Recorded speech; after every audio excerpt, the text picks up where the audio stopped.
Today I will land another hit on you, Karma. If you can, darling, I welcome the challenge. Princess, your side is open. I bring my sword up closer to my side as Garland strikes me. Tonight is the first fight I get to use a real sword as opposed to a practice sword. The sounds of metal clashing echoes into the night. Is this what a real battle feels like? We have been practicing under skirmish conditions for the last few days.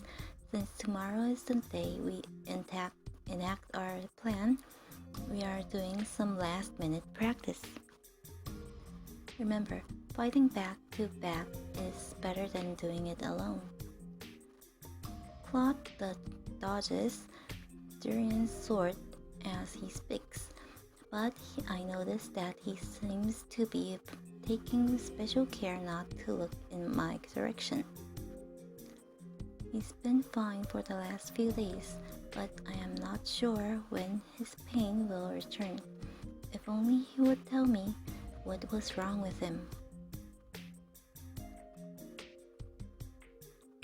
When Claude finally calls the end of the practice, we are all exhausted.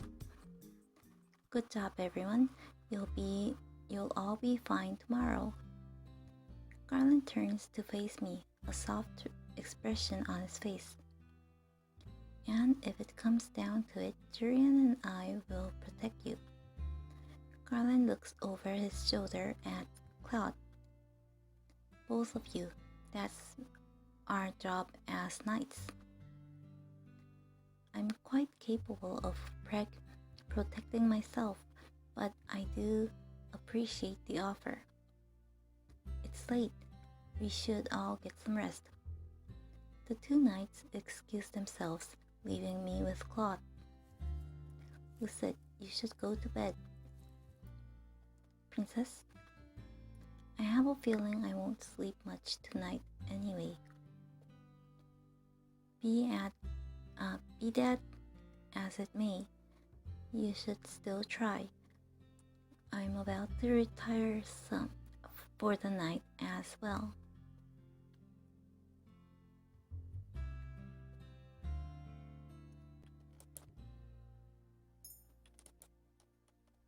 About what? Claude takes a step back and I stare as his hand absently moves to his chest. Are you really okay, Claude? I've been perfectly fine this past week. He's lying. He is obviously in pain. Why do you have to keep your pain a secret? Why won't you talk to me? I've told you before that some things are better kept a secret, Princess. Claude sighs out, then leans forward to set a hand on my head. Lucid, promise you'll stay behind me if we're attacked. And if at any point it looks like we may not make it, you're to run as fast as you can back to the merchant. But that is cowardly. Lucid, don't you remember what I said before? Sometimes running is the right thing to do. Never run into an impossible situation. Instead, live to fight another day. Promise me you'll stay behind me, please, Lucid. Give me the peace of mind. If it will make him feel better before going into this mission, I cannot deny his request. Claude's expression softens as he moves away from me. I'll stay behind you. Thank you, Princess. Let's attempt sleep in preparation for tomorrow. When this is all over, I'll pry Claude's secrets out of him.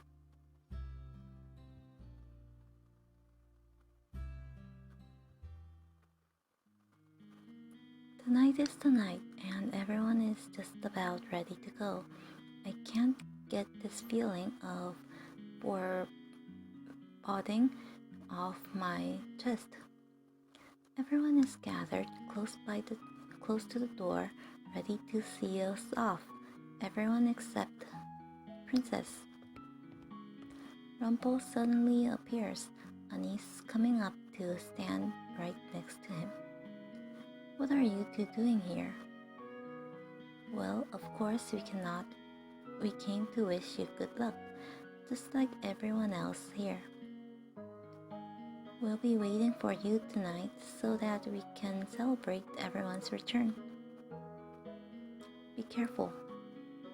Emmeline, who has been everywhere with her brother since they came here, is standing right beside him, now with a smile.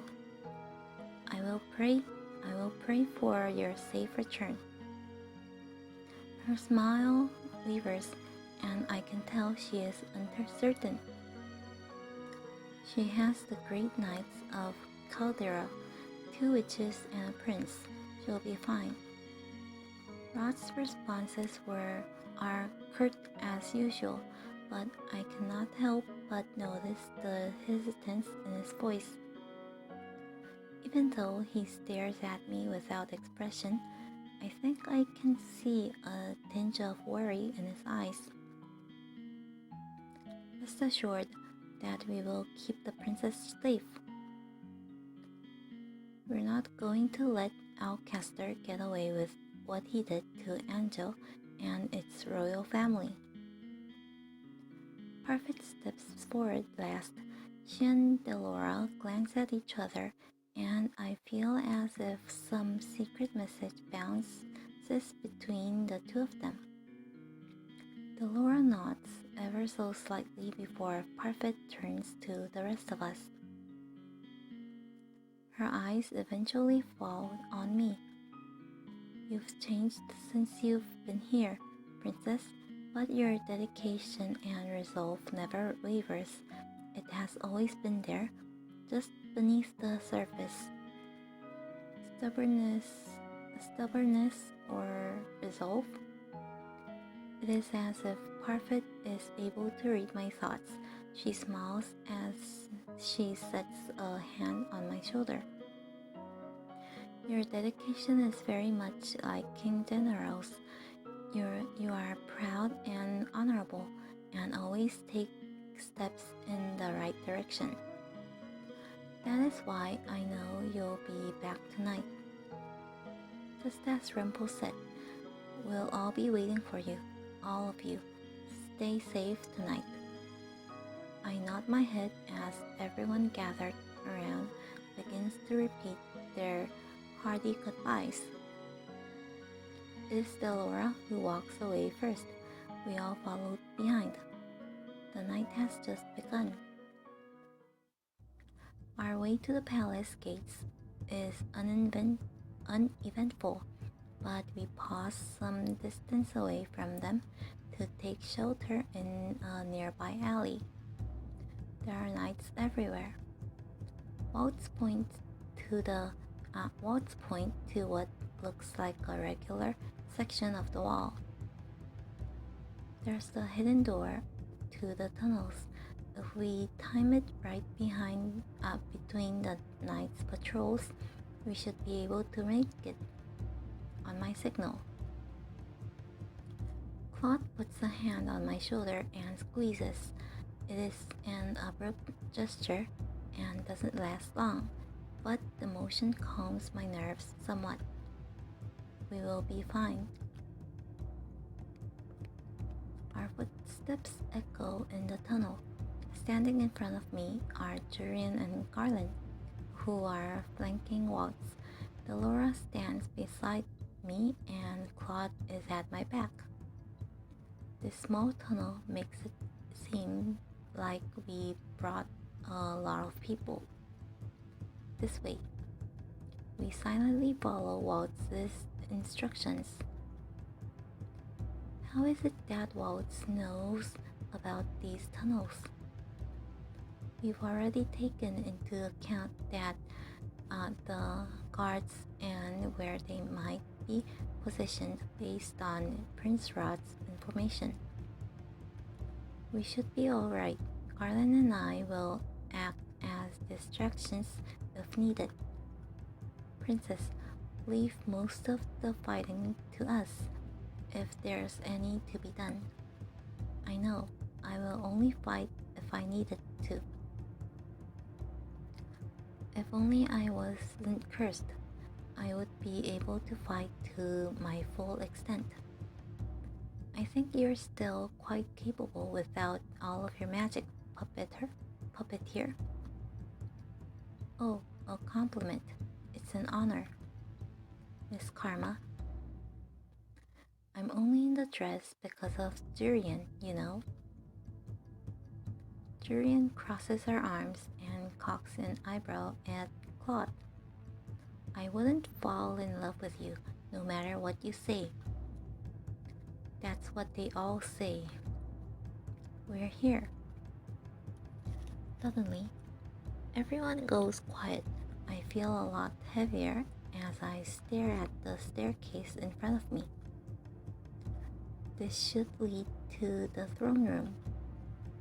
I did not know we had a secret passage in the throne room. How much does Waltz know about the palace? Immediately after we step into the throne room, we split apart to avoid the guards' gazes. I stick close to Claude and Waltz as Delora conjures a blanket of shimmering fog that envelops the guards.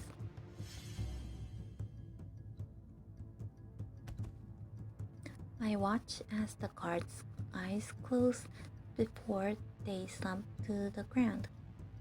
Delora drops her hands once all the guards are truly asleep. Amazing how intolerant humans are to magic. Let's keep going.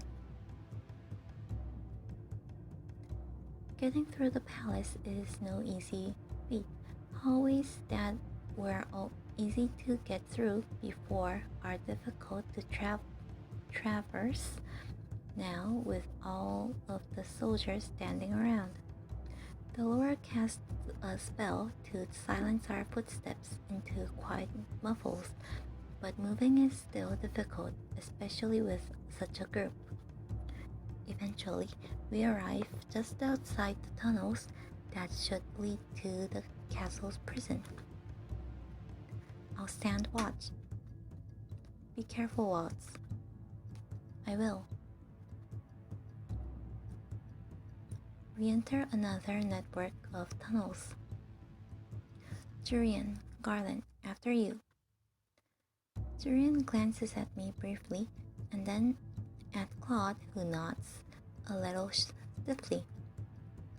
We'll be right back. In accordance with the plan, Claude and I are left at the hallway point of the tunnels to ensure a clean escape as Delora, Durian, and Garland continue on to the prison. They should be fine, but I am still worried.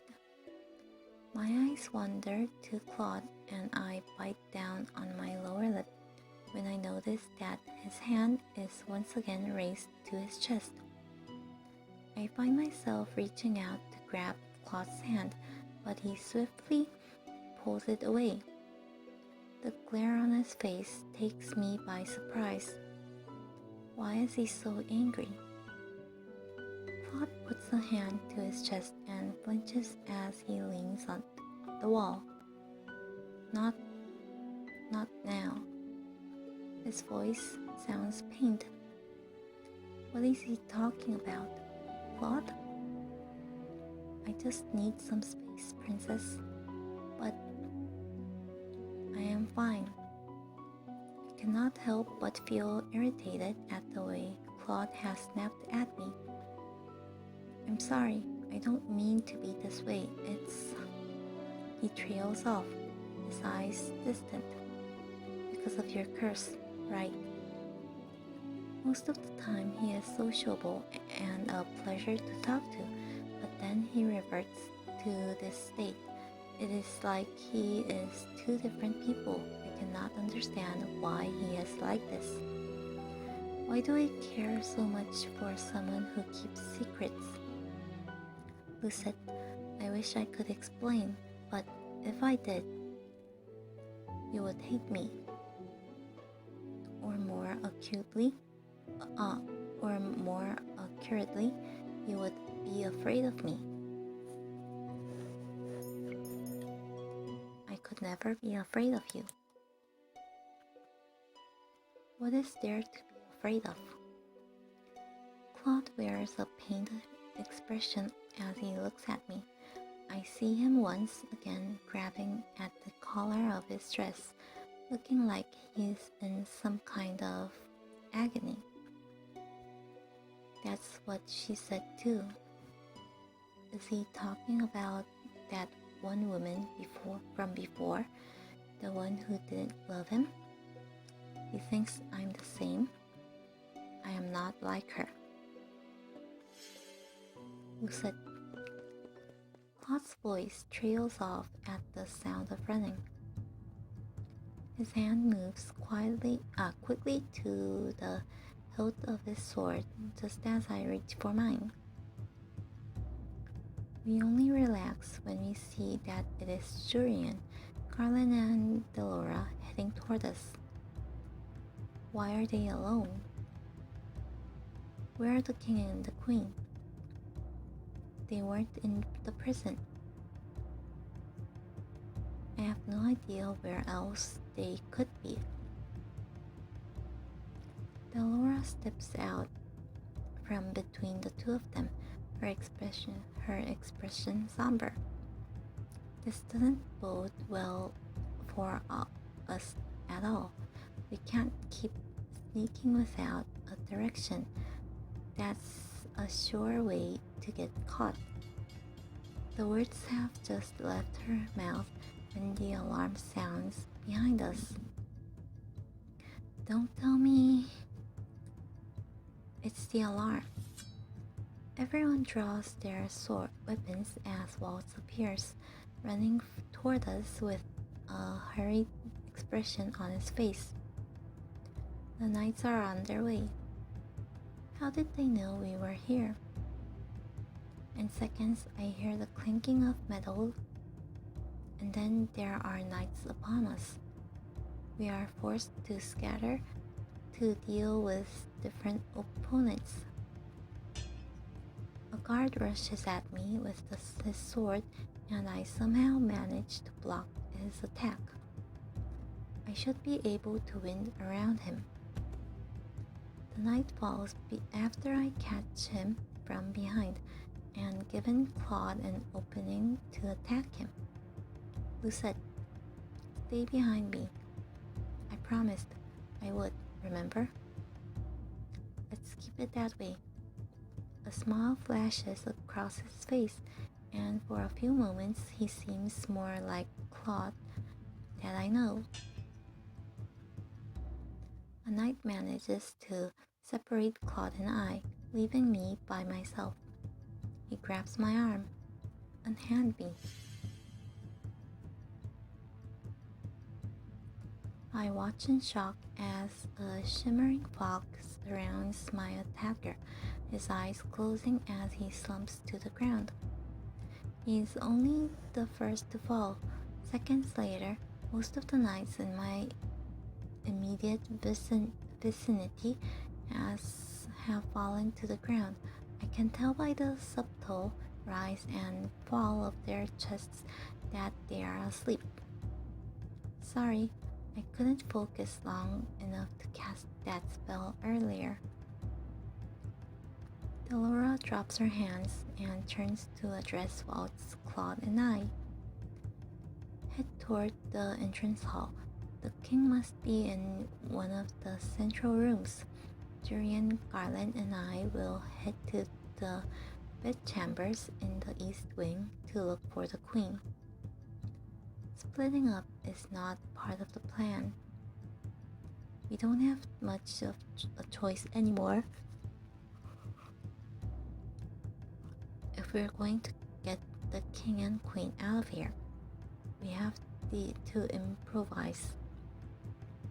Now go. Claude grabs my hand and jerks his head at Waltz. Let's go. The three of us rushed out and into one of the palace hallways. I keep my gaze forward while Waltz and Claude watch for enemies on either side of us. On our right, Claude grabs his sword and moves before Waltz and I can respond. He dives low toward a soldier, his sword poised straight for a devastating blow. Knights begin to approach us from the left and I raise my sword, readying myself. Waltz snaps his fingers, a flash of light blinding the men in the immediate vicinity, and I use the opportunity to rush the knights in front of me. I grit my teeth as I attack. Most of my blows are lucky. There are too many knights for me to be able to get the upper hand. There are so many of them. Well, if it isn't the most desirable princess. I whip around to attack the man that spoke to me, but he is nowhere to be found. Where is he? Who are you? I wonder. Who said? I turn and see Claude running toward me, a panicked expression in his eyes. I take a step toward him when a masked man suddenly blocks my path. Who are you? I raise my sword, but the masked man taps his cane on the floor before I can swing. An incredible pressure blasts out from the cane. It shoves Claude to the floor and blows me backwards. I hit the wall hard and my vision darkens. Claude, where am I? Why can't I see anything? My head hurts. Rise and shine, Sleeping Beauty. I jerk upright at the familiar voice. You're the man who knocked me out. The man laughs and I blink as I try to pinpoint the direction of his voice. Did he blindfold me? I command you to take off this blindfold. I don't take orders from princess that no one remembers. But I am a gentleman, so I suppose I shall have to heed a lady's request. The blindfold is abruptly pulled off and I flinch at the sudden brightness. Why, hello there, princess. My captor looks at me amused. He wears a crooked grin on his masked face and a cape on his shoulders. Who is he? My eyes wander to the throne, and I cannot help but gasp at what I see. The king is strapped to the throne, hands bound, mouth covered. Your Majesty. The king pauses to look at me, his eyes containing a mixture of alarm and confusion. I turn to glare at the masked man. Let him go. No can do, princess. Though. Don't you think he looks regal, sitting on his throne like that? I grit my teeth as I begin to struggle against my bonds. Struggle all you like. You won't get out of those knots anytime soon. Who are you? The masked man drops into an elegant bow. I am called Varg. Varg? What have you done to my father? Me? Nothing. Well, nothing much. I guess gagging a person and trying their hands behind their back counts as something. Are you working for Sir Alcester? I don't work for anyone. So he's a mercenary? The door flies open and Alcester steps in, his face full of anger. Mithros, you fool, the fool. How absolutely useless he was. Varg gives a dismissive shrug. He regards me aghast with his mischievous smile. While I go agree with that wholeheartedly, that man is in the past. Here in the present, we have someone far more interesting to deal with. Varg gestures at me. I glare at Varg before turning my gaze to Alcester. I used to think Alcester was someone to be respected. Not anymore. If it isn't the princess herself. You remember who I am? Once Mithros made the connection, it was too obvious to be false. Could Sir Mithros remember me? Alcester shifts his attention to the king. General, do you not remember this girl as your own blood daughter? My eyes meet the king's, but I see no recognition in his gaze. He cannot remember me. I haven't managed to break my curse yet. Why are you doing this to my father, to the kingdom? Everything I do for the kingdom. All successful rulers have run with an iron fist. Fear is the best motivation. A king that is too lenient and does not inspire fear has no business being on the throne. But the king of Angel loved their king.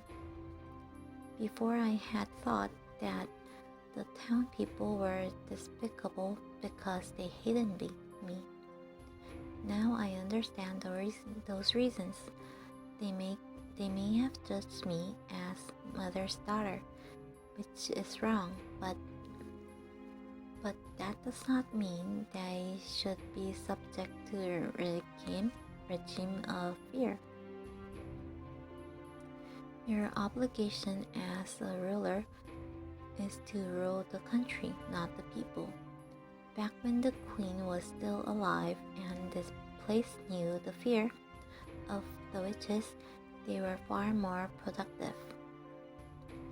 Fear motivates. Fear makes a man. King Alcester, you better have a good excuse for interrupting. Your Highness, there's a beast. What are you blathering about, you fool? A beast, a magical beast, is rampaging around the palace. Is this the dead witch's doing? Dead witch? No, Delora is fine. She has to be. Out with it. Did Mithros do this? What? I cannot stop myself from blurting out the question. Sir Mithros is a witch? He was a witch, but now he is dead. He turns to his knight and demands more information. I am too shocked to hear their words. Sir Mithros, a witch, impossible. What of the other palace intruders? We've managed to apprehend some of them, but we can't get to everyone with the beast taking us out. That damned Mithros still a pain, even after death. What did you do to Sir Mithros? Did you not hear me, girl? He is dead, killed by my hand. But why? He was helpful at first. We worked together to achieve our own personal goals. He eyes me cautiously. He wanted you, princess. If Sir Mithros was a witch, that would explain why he still remembered me. Why did he want me? Who knows? It doesn't matter anymore. I gave him my knights to assist him in his search when the witches could not, but in the end, the fool was too power-hungry. You never entered into my plans. You would have been fine. You never entered into my plans. You would have been safe, princess, had you just stayed put. But now that you're here, you'll come in handy. Alcester turns back to the knights, who immediately burst into explanation once more. The beast is moving quite quickly. We don't know how much longer we can keep it from this room. There's a beast in the palace, and it's Sir Mithros doing. I am so confused. And what about the others? Are they fine? Let me go, Alcester. You are not going anywhere. It sounds like some of your friends are very persistent. They'll be coming for you, and when they get here, I will kill them. You, princess, are going to make excellent vault. A bait. You know, I like this turn of events. Kind of amusing. You, tell me what all of this is. Bartlett looks unmoved by Alcester's anger. It is Mithros that summoned this beast. Is it not? Then you must know what is happening. You're asking me, of all people? Ha! As if I would be able to answer any of your questions. You. Bark. It doesn't matter how many times you say my name, Alcester. I won't have any answers for you. Sir Alcester turns to me, his eyes manic. Whether there is Mithros magic or magic belonging to one of your friends, I'm not going to let it live. Could Delora create a beast out of thin air? Sir Alcester draws his sword from his sheath and curses under his breath. I squirm, desperate to find some kind of break in my resistance. Bark surprises me, however, by reaching down and cutting the ropes, binding my arms with a sword that I recognize.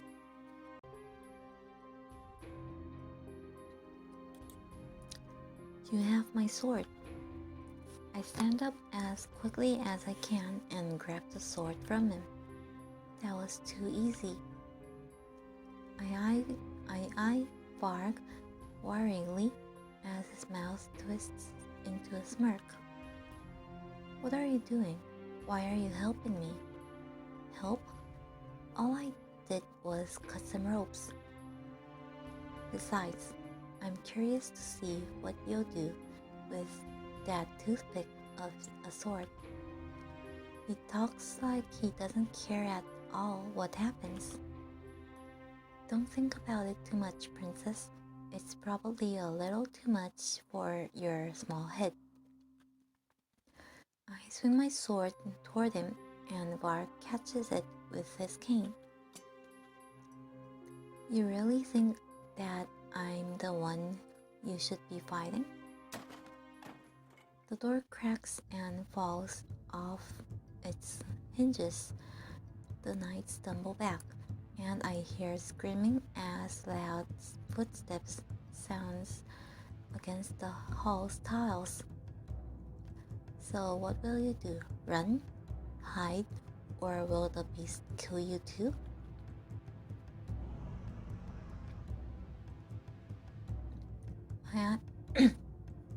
My eyes focus on the large figure entering the room, though I cannot make out specifics at first. The form grows more distinct that the further it moves into the room.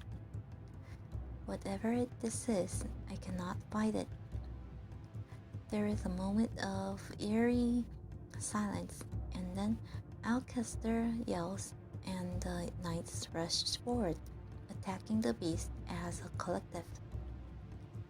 The beast throws them off with surprising nimbleness, his rage in every swipe. I dodge away just before a man's body falls on top of me. Over here, beast.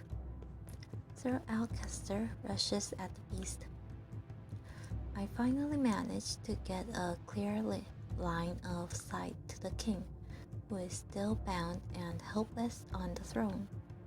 The king. I have to get him out of here. I run toward the throne, but someone stops me dead in my tracks. Saving the king really shouldn't be your priority right now. I grit my teeth and swing my sword at Varg, but he easily darts away from me. I would be watching my back. It is then that I notice the beast slowly making its way toward me. Why would it be after me?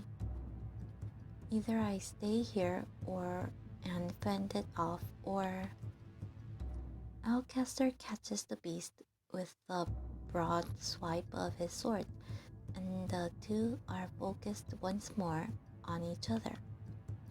I glance urgently at the king, and then at the doors. The beast moves again, and I realize that it is once more heading toward me. There is no way I can help the king in all of this mess. I need help. I have to find the others.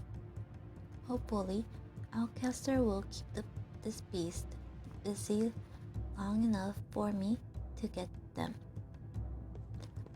I turn and bolt through the room, weaving my way through the chaos of knights as I head toward the door.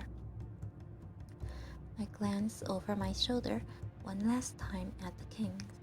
His eyes are trained on the battle before him. His hands grip the arms of his throne, but there is nothing he can do. I am so sorry. I'll be back. But for now, I have to find the others. I dart past the carnage in the room, stepping over and around bodies as they appear. Halfway to the door, the beast lunges past Sir Alcester, and for a few moments, I thought he might be attacking me. Stay back. I hold my sword out in front of me and stand in a defensive position like Claude taught me, but the beast never reaches me. You ruined everything, beast. Alcester is suddenly in front of me, waving his sword at the beast. My eyes stumble back toward the doors, my heart beating loudly in my chest. I have to get out of here.